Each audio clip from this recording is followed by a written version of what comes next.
Data Skeptic features interviews with experts on topics related to data science, all through the eye of scientific skepticism.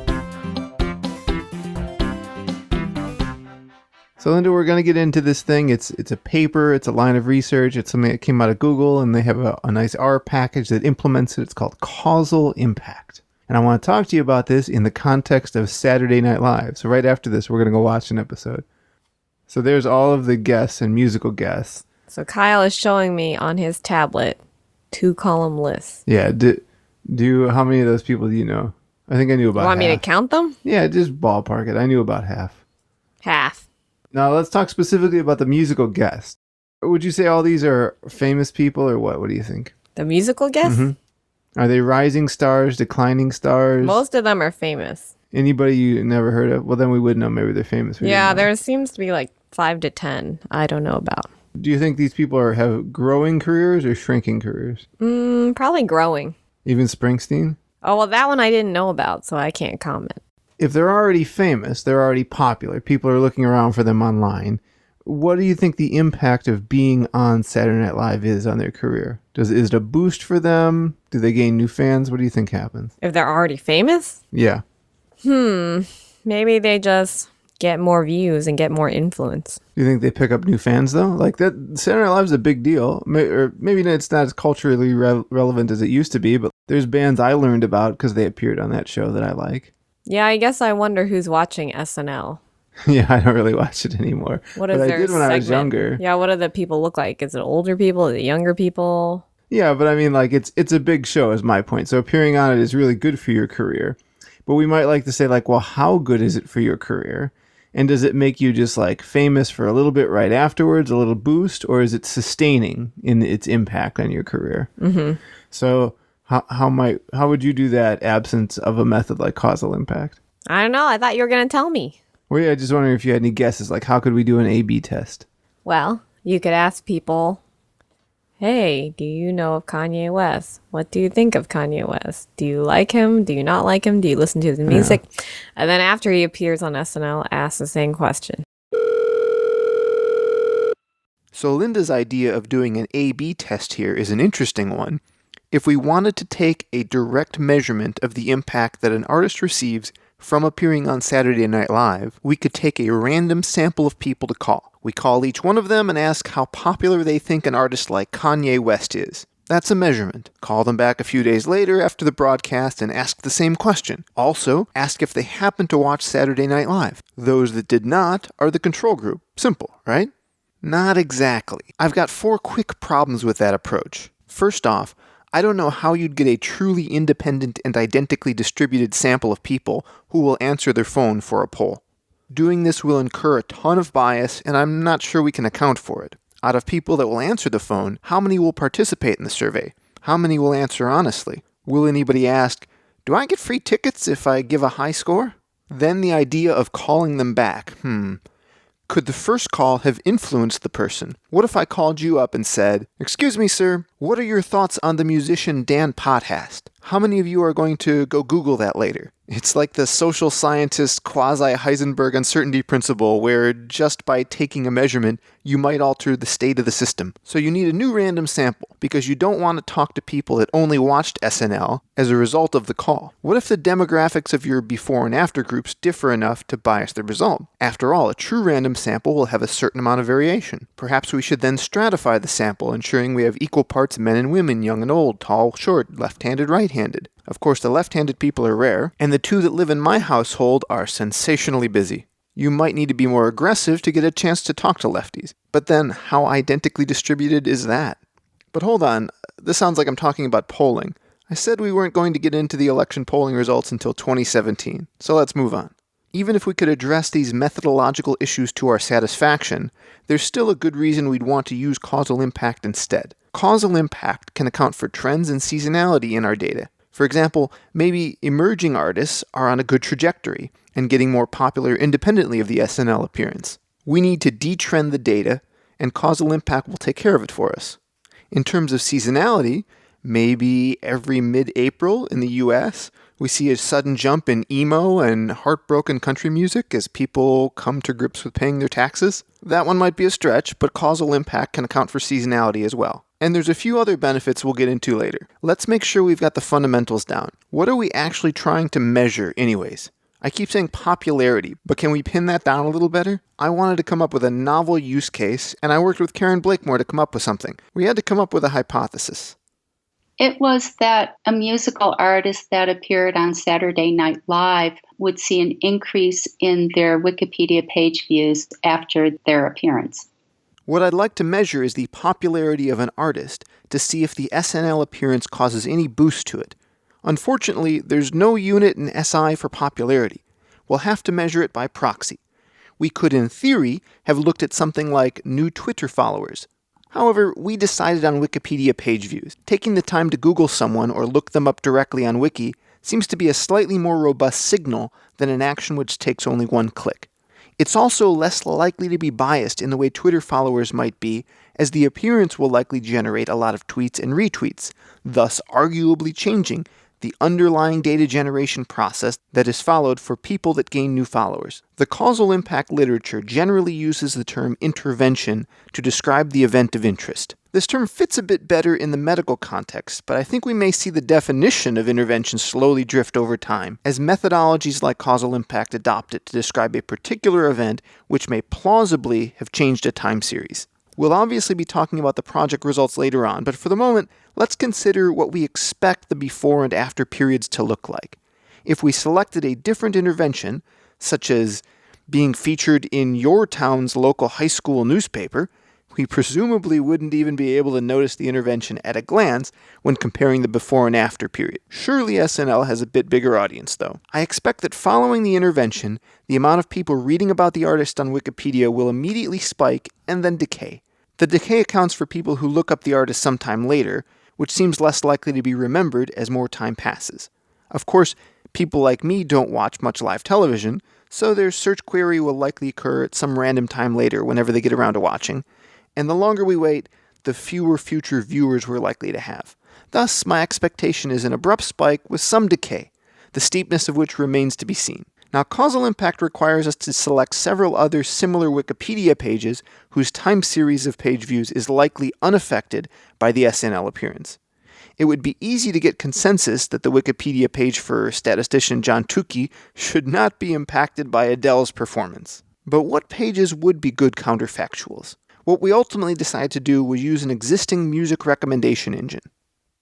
And the closer that the other artist was to the artist under consideration, the more that it resembled that artist's music. So this is a piece of our work which would be reasonable to criticize.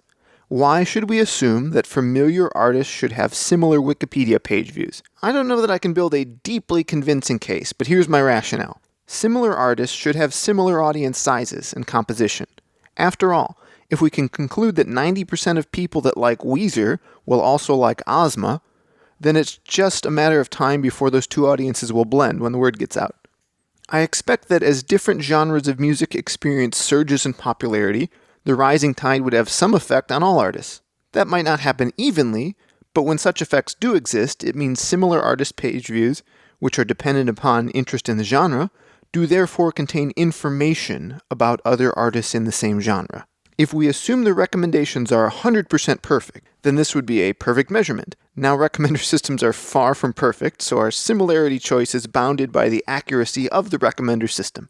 I could actually build pretty long-winded diatribes describing why this is a great approach and why it's not. One reason I do like this approach is that I don't believe Goodhart's law would be at play here. Marketing companies are constantly trying to manipulate the metrics used to measure them. Some people create botnets to generate non-human ad clicks. As far as I know, there don't exist many incentives for people to arbitrarily boost the page views on Wikipedia. In the end, we had to start somewhere, and this is what we chose to be our proxy for popularity. The skeptical thing to do is to file that away and consider whatever our results are in the context of how strong or weak you find that methodological choice to be. Sure. And we could even say the same thing about like stocks, like Facebook stock and Twitter stock and Google's. These are all internet technology companies. And some people, in fact, even invest in like technology funds because they just say, hey, I want to invest in the internet. I think there's good things happening there. So all those stocks, they move up and down together. One predicts the other. Uh-huh. Does that make sense? Yes. So let's say there was a scandal, like one of the CEOs like did something terribly scandalous and it was going to hurt the company. You would want to know, well, what is the impact of this scandalous event? You could in part predict it by looking at the stocks that correlate. You could be like, well, these stocks all, stayed the same, but the company with the scandal dropped by 1%. And they tend to move together. So you could use that information to help predict the impact, wouldn't you say? Mm-hmm. Yep. Now, there's also the regular trend. If you just looked over the past time, let's say, of one of these artists, and you said, how popular have they been the last couple weeks or months? And you said, well, I expect this trend to continue. Then into the future, like, oh, okay, well, my prediction was it would continue in this manner, whether that's increasing or decreasing. So you also have information from the time series before the intervention. And lastly, you might have some knowledge that you can represent in a Bayesian way. That's something actually we should talk about more in the show. I don't think I mentioned priors enough, but this would be an idea like, well, you could say like, well, maybe you knew in general appearing on any TV show, whether it's Saturday Night Live or not, has some known range of how much benefit it generally gives a person between, 0 new fans and 1 billion new fans. Well, actually, it's not going to be 1 billion new fans. That's unreasonable. So I could take that information and represent that in a Bayesian way. So I have 3 sources of information that can help me predict the future. I have the time series, the data before appearing on the show, how popular someone was. Then I could compare them to maybe similar artists. What do you think of that idea? Yeah. Good thinking. Yeah. So like if it's Kanye, is he technically a rapper? What sort of performer is he exactly? I guess rapper. Pop. Hip hop, pop, rapper. He likes to do everything. He likes to think of himself as an artiste. I've heard he thinks quite a bit of himself, actually. Yes, so, yes. All right. So we could find other people in a similar class as him, and say maybe there's a cultural place for that and look at how he compares to other similar artists. And then lastly, we can maybe encode some prior information about, if we had any, about general changes. So what Causal Impact can help us do is look at all those factors and then make a forecast into the future of, given those 3 sources of information, how do you think the popularity of a person would have continued into the future? And then if you compare that to the observed popularity, you can back into what the difference was, and then you can look at the actual impact of that intervention and how it changes over time. So, for example, do you think appearing on Saturday Night Live would make you more popular in the next week? I guess. Yeah, almost certainly. Maybe a little. The question is like, is it a little or a lot? But it's going to happen. What about 5 years later? You think people are still talking about who was on Saturday Night Live? No. Yeah, so the impact levels off over time, probably, the cumulative impact. So this can help us learn things about how interventions affect stuff. So we're going to talk about it in the context of Saturday Night Live, but it can also work in stocks and in a lot of media and like advertising campaigns and things like that. Use causal impact.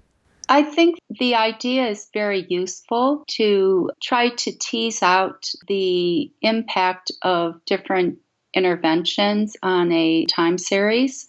I think it could be used in a lot of different applications, including different marketing campaigns, maybe looking at software defects and software reliability at different releases with different interventions that you might want to do. So causal impact has obvious applications in marketing. You want to know if a TV campaign is effective on your brand. You can show it in one region and not others. Although regions are unique, the degree to which they historically have been predictable of each other can be exploited. Use the data from the regions that didn't see the TV commercial to forecast what would happen in the market that did. The difference between actual and predicted is the assumed impact. When Karen and I were working on causal impact, I asked if she could find any novel examples of its use that weren't in marketing, since there's a ton of talks and examples that apply in marketing already. Karen found this really interesting paper titled Causal Impact for App Store Analysis by William Martin at University College London. Right, yes. He was looking at the impact of releases of mobile apps, and the measurement that he was using was the reviews of the releases or ratings of the releases is what he was using. Welcome to the show, William Martin. So I've been, throughout my PhD, doing App Store analysis, where I mine large collections of apps from app stores like Google Play, Windows Phone Store, and BlackBerry. I perform empirical analysis on them to look at what are the trends and relationships between attributes like rating, download rank, price. We also mine features from descriptions and look at any associations that those have with performance metrics like rating and download rank as well. This is all sort of at the snapshot level. This is all what we see at any given point in time. But I've always been more interested in looking at how things change and evolve. If I had started a project like this, I might come into it saying, well, it seems like causal impact would be very useful. Let's just see what we get out of this. Was this sort of exploratory, or did you have some really direct goals in mind? This was very exploratory when we started. Firstly, we had this time series data set, and we wanted to check whether what we've heard about frequent releasing strategies, are frequent release strategies a good thing? And so we looked at the absolute correlation between number of releases in a time period and performance. And we were kind of surprised to find that just simply releasing doesn't increase performance. But then causal impact analysis allows us to look at individual releases and see what makes an individual release impactful or non-impactful, or what makes it have a positive effect or a negative effect if it's impactful. Then our goal became, what are the common themes among these impactful releases? What are developers doing that could increase their performance? William was regularly crawling iTunes and capturing data about ratings, reviews, and releases. If, hypothetically, a beloved app that gets all 5-star reviews unexpectedly switches their free services to a paid premium service and locks users out of the app without subscribing, it stands to reason that a sharp rise in 1-star reviews would appear, and William could correlate that to the release. It's an extreme case that might not require causal impact to understand, but most cases are a lot more subtle than this. Speaking of 5-star reviews, now might be a good time for you to go over to iTunes if you use that and give Data Skeptic a review. That helps other people find the show. If enough of you start rating, maybe I could do something similar to what William did to evaluate the impact individual shows have on the popularity of Data Skeptic.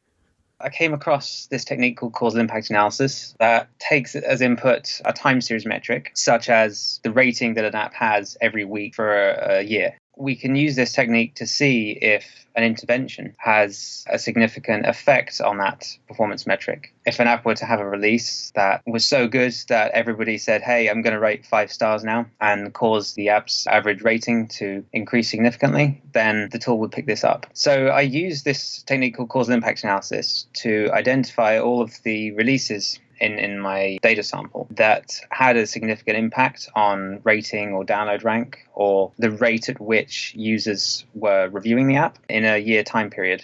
And then I looked for common factors among those releases.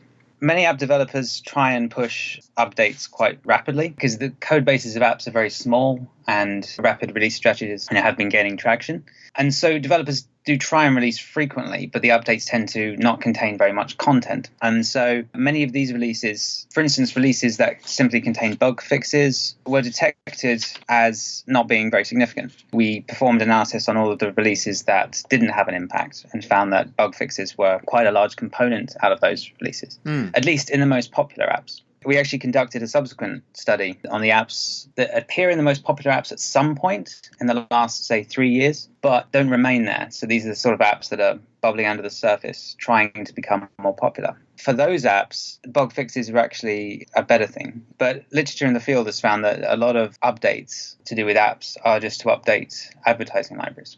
I struggle a little bit with that interpretation. If bug fixes don't have a positive impact, is it that those bugs were just minor and not important and people are annoyed by the download, or what's your interpretation?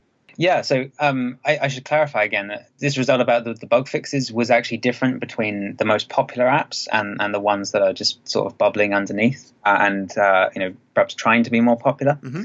It does seem that fixing bugs should be a positive thing, but for some reason isn't in the very most popular apps in the App Store that remain in the most popular free and paid lists. But it doesn't seem to be such a bad thing in the contender apps. So perhaps bug fixes that are correcting a significant defect are impactful, but fixing a typo or a corner case isn't as relevant. It seems like it might be a bit hard to pin down. Yeah, it's not easy to say it's either a good thing or a bad thing. It may be the case that an app has to keep updating frequently just in order to maintain the status quo. But it's kind of hard to test that in a scientific experiment. What we did find was that there was no absolute correlation between the number of releases and an app's current performance, such as its rating or its reviewing frequency. There was no correlation there. So it's not the case that simply pushing out releases is going to increase your performance, but it's difficult to say more than that. Sure, yeah. But what we found was simply releasing more frequently doesn't increase your chance to be popular. We looked more at the content of releases and found that releases that talk about new features and talk about bigger overhauls of the app and the code were more likely to make the release be impactful and to have a positive impact. But simply releasing just for the sake of it didn't seem to increase performance. Do you see any seasonal variation in the average ratings people are giving in the App Store? There isn't much seasonality component that we observed. It seems to be pretty consistent over the year time period. Although when we've spoken to developers, they have said they do receive like a big boom around Christmas time. We looked at the deviation over about a year, found that ratings tend to be quite stable. And this is reflected in the impacts we observed. The impacts in rating tend to reflect pretty small changes in the overall rating. But this is likely because the apps we're looking at have received tens to hundreds of thousands of reviews at this point. And so it would require thousands of people to rate significantly differently than the mean in order for that to change. I see. So you only have access to the cumulative ratings, is that right? The cumulative rating, we have the number of 5, 4, 3, 2, and 1 star reviews. We have that information. The rating frequency of apps does deviate pretty significantly over a year time period. So you had mentioned looking at the review text, which seems like a really powerful data source, but it starts as just, raw text. Can you tell me a bit about the feature extraction work you had to do to get something useful out of it? We take the what's new text from Google apps.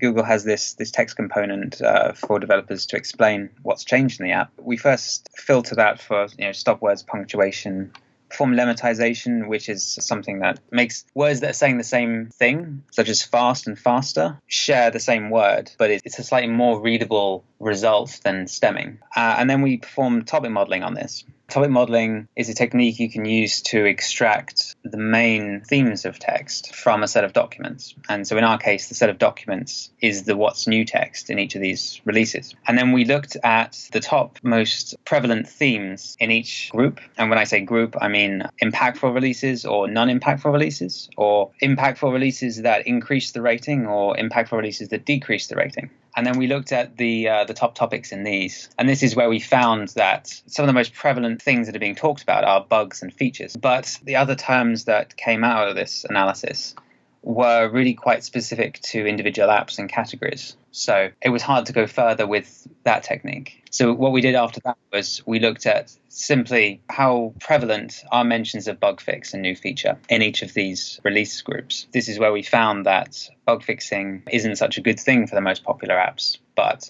new features does seem to be much more prevalent. Well, it is much more prevalent in impactful releases and in ones that increase the rating. So in Causal Impact, one has to have a counterfactual to compare against. Yeah. What are you using in your analysis? For my analysis, I use the counterfactual is the set of non-releasing apps. The apps we recorded that don't have any releases over the year time period. And we did find the performance metrics for these counterfactual control set was very, very stable over the year time period for these apps. I believe there are some worthwhile takeaways in your paper for app developers. Could someone use your methods to predict if their upcoming release will be impactful? So our work is really retrospective. We can only really answer questions on this data set that was, mine between 2015 2016 and say, here's what happened to impactful releases, here's what happened to non-impactful releases. Unfortunately, we can't really predict what's going to happen. We can't really predict what developers should do to their apps, but I think it would be very, very interesting if someone was able to do that. There's only so much you can do with, past data, unfortunately. That makes sense. William's use of causal impact explores the impact of a particular release based on how it was rated before and after, compared against non-releasing apps. This is similar to our Saturday Night Live project, trusting that the number of page views an artist's page on Wikipedia gets is a reasonable proxy for popularity. We want to measure how impactful the appearance was on their overall popularity. Before we get into the results, Linda and I want to immerse ourselves in the topic, so we decided to watch one episode from last season. I don't know. I like Sia. What is Sia's style? What kind of ska does she do? She's ballads. Pop ballads. Pop ballads. Okay, we could watch that. Maybe Miley Cyrus. Okay. I don't know. Which one do you want to watch? I'm pretty open. Let me take a look. Gwen Stefani. Okay, we can watch Gwen. No, we can watch Miley Cyrus. Either one. Miley Cyrus is the opening, so that might have been a strong one. Oh, Tina Fey and Amy Poehler. That could be good. Who's a musical guest? Springsteen. I don't really like Springsteen. What about this Courtney Barnett? Do you know who that is? Is that an actress or That's an a artist? musical performer. We could do that. Just someone we don't know. Well, let's go watch the Fred Armisen and, more importantly, Courtney Barnett. And especially, she's a good example because I've never heard of her. Yeah, so we're going to comment on So that what means, we think. either I'm very out of touch or she's an emerging artist, which will make it more interesting to look at this analysis. Yeah. And after we're done, we're going to look at a page on dataskeptic.com that the listeners can also check out to do the causal impact analysis on exactly this data. So Kyle's really excited about this. Yes, it's a very cool project.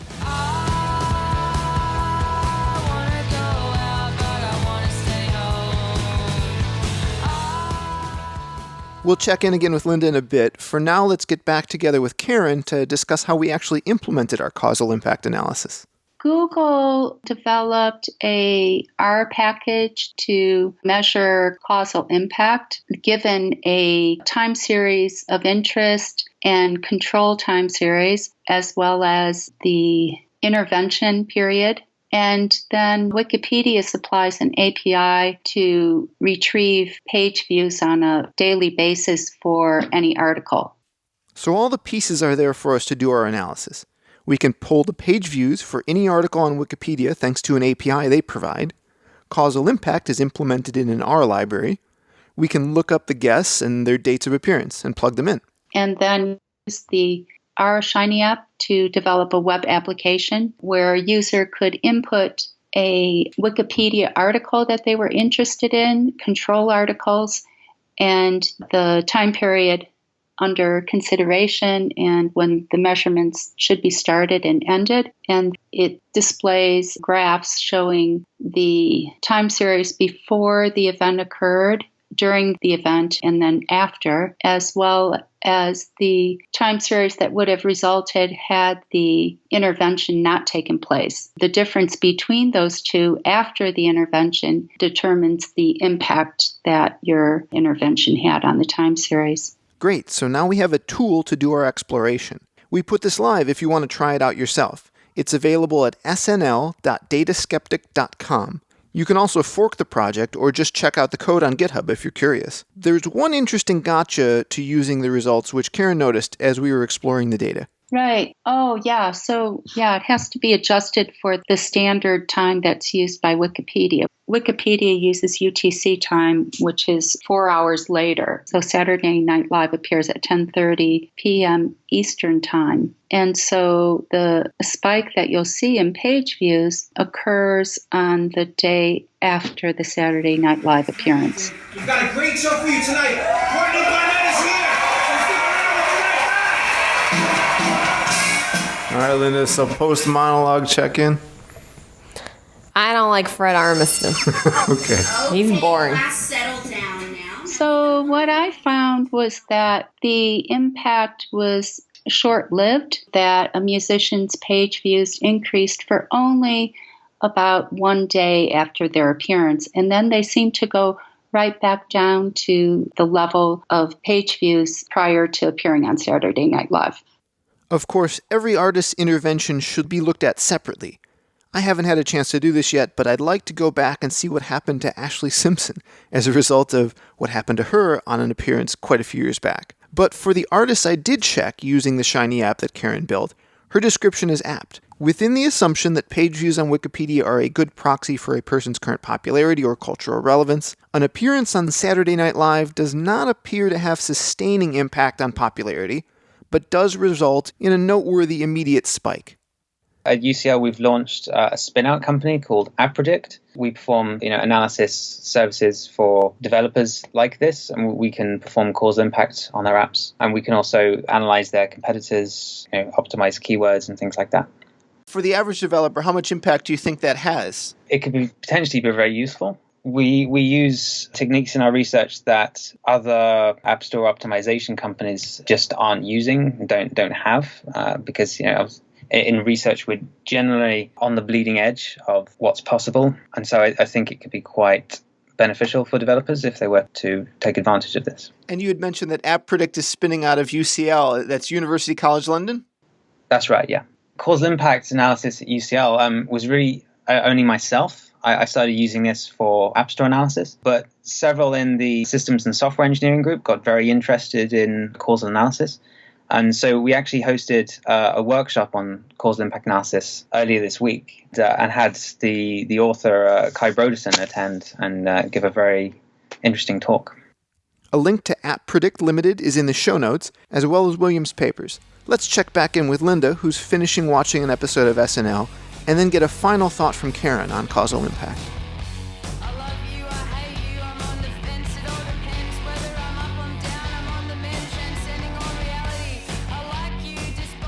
So, Linda, now that you've had your exposure, the first 2 songs you've listened to by Courtney Barnett, what do you think of her? Yeah, I don't really think much. Not your style? No, I'm going to forget her and the band. Well, could you maybe describe the style? What is her music like to you? I thought it was pop inspired by the 80s. Mm-hmm. And her style of singing is monotone, nonchalant, without emotion. Uh-huh. Partially inspired by the English singers like the Smiths, I assume. You don't get like a Joan Jett vibe from her? I don't know Joan Jett. Okay. Why does everyone keep saying that? Don't you hate that when someone references something and you're like, uh-huh, and then later they bring it up and you're like, I don't know that. Stop bringing this up. Well, haven't you had time to check the reference? I mean, isn't that how things go? And plus, like, if you don't know Joan Jett, why would I reach out and learn about them? I have a I don't know, cultural milestone. There's the odds are I'm not going to like Joan Jett if I don't like this person. Well, I'm going right? to keep making Ghostbusters references if that's what this is about. People just make me look up stuff I don't like. I'm like, I know I'm not going to look up more stuff. All right, so you're not a fan of her yet. But do you think she picked up a lot of new fans? How many new fans do you think she picked up? Well, there's probably millions of viewers of SNL. So all you need is like 1% of people who to like you. At this point, I'm pulling up snl.dataskeptic.com to show to Linda. You can pull it up too if you want to follow along. The dotted line, that's the prediction of how many page views she would have gotten. And the blue area is the confidence interval. Mm-hmm. Then the black line is the actual. So that's what her real downloads were. So clearly it wasn't predicting a big spike, and she did get one. But then what happens to that spike? It drops off. Yeah. Does it drop off to the old levels, or does it have a little bit of a lift? No, it's higher. Yeah. She got a little lift. So it appears if we judge her popularity by her Wikipedia page views, it definitely benefited her to be on the show. She got more popular. Yep. We don't see that when I check other artists. Kanye West, for example, and Sia died off both very quickly. But it looks like Courtney here, she got a little bit of a lift. Might have even doubled her page views. It's hard to say with the scale there. Yeah, I don't know. I can't tell. She's really, her original views are so low. So does it surprise you she might have accrued a bunch of new fans? Or do you think That's what I expected. Final thoughts on causal impact. I think there's a lot of different applications for it. It's very easy to use, being written in R. So yeah, I think it's a great concept and useful tool. For more on this episode, visit dataskeptic.com. If you enjoyed the show, please give us a review on iTunes or Stitcher. So you guys know this is what we do on a Saturday night. Yes, we are going to watch it. It's an old episode, but we will watch it in appropriate time, as if it was Saturday night live. He was really excited about this idea, by the way. Yeah.